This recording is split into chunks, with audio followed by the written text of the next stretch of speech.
ரெண்டும் ஒன்று தான், வேறு எதுவும் கிடையாது.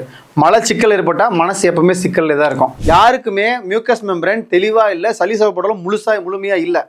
அதுதான் அடிப்படை காரணமே, மலச்சிக்கலுக்கு முதல் காரணமே. மலச்சிக்கலால் அங்கே உருவாகக்கூடிய வாயுக்கள் என்ன ஆகும்னா உடல் முழுக்க பரவி அது மூளை வரைக்கும் போய் அஃபெக்ட் ஆகி சில பேருக்கு தூக்கமே இருக்காது. இது உஷ்ணமான நீர் உள்ளே போகும்போது அங்கே ஒட்டிக்கிட்டு இருக்க அந்த மலக்குடலில் ஒட்டிக்கிட்டு இருக்கக்கூடியது எல்லாமே விலகும். எண்ணி 15லேருந்து 20 நாளுக்குள்ள ஈஸியாக அவங்களோட மலச்சிக்கலை மிகப்பெரிய அவங்க நோயில் மிகப்பெரிய மாற்றத்தை உறுதியாக கேரண்டியாக நம்மளால் அந்த மாற்றத்தை கொடுக்க முடியும்.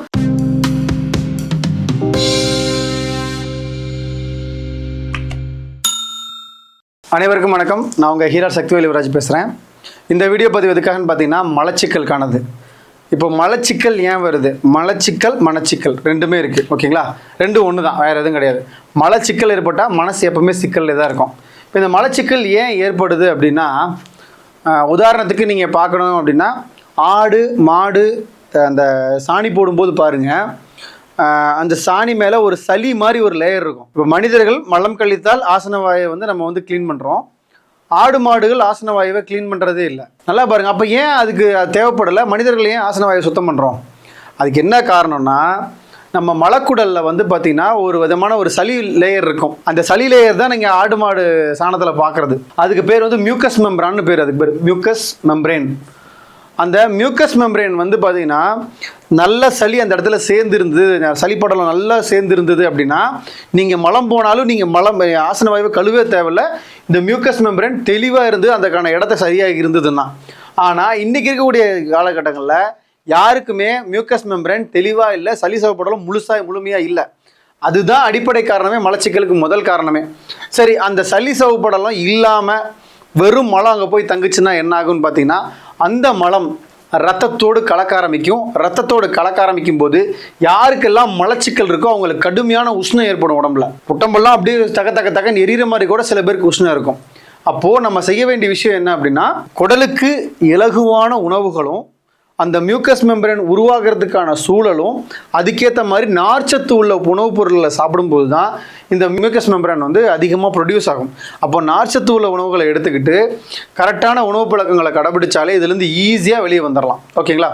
ஃபஸ்ட்டு டயட்டு இருக்கிறதுலே ரொம்ப ஈஸியான விஷயம் என்ன அப்படின்னா, நம்ம உணவு பழக்கத்தை மாற்றினா தான் இது மாறும். குறிப்பாக இந்த மலச்சிக்கல் இருக்கிறவங்களுக்கு மனசு எப்பவுமே வெறுப்பாகவே தான் இருக்கும். வாழ்க்கை மேலே வெறுப்பாகவே தான் இருப்பாங்க.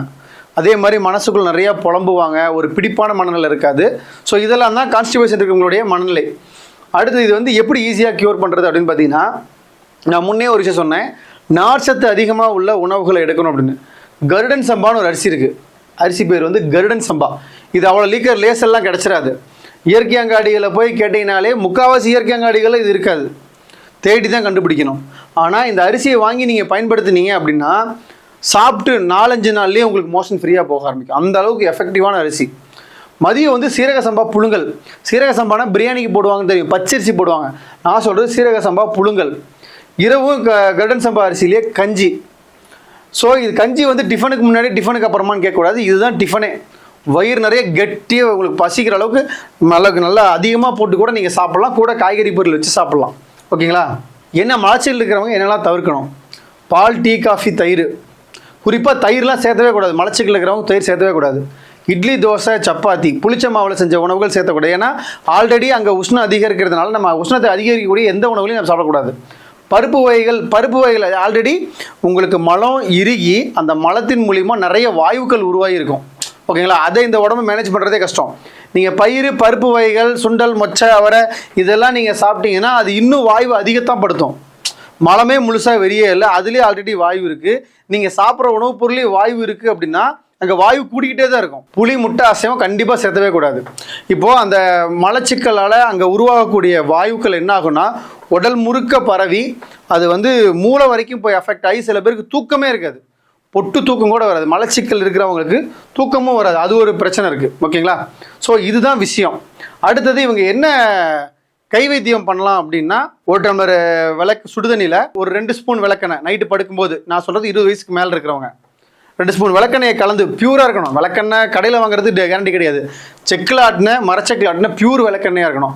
எடுத்து கலக்கி குடிச்சிட்டிங்க அப்படின்னா அடுத்த நாள் காலையில் மோஷன் ஃப்ரீயாக போகும், ஓகேங்களா? இது டெம்பரரி சொல்யூஷன் தான், இது பர்மனன்ட் சொல்யூஷனே கிடையாது. ஜீரக தண்ணி குடிக்கலாம். அதே மாதிரி மோஷன் ட்ரபிள் இருக்குது அப்படின்னா காலைல வயிற்றுல வெதுவெதுப்பாக ஒரு சொம்பு சுடுதண்ணி குடிக்கலாம். வெதுவெதுப்பாக சுடுதண்ணி குடிச்சிங்க அப்படின்னா மலம் லூஸ் ஆகும்.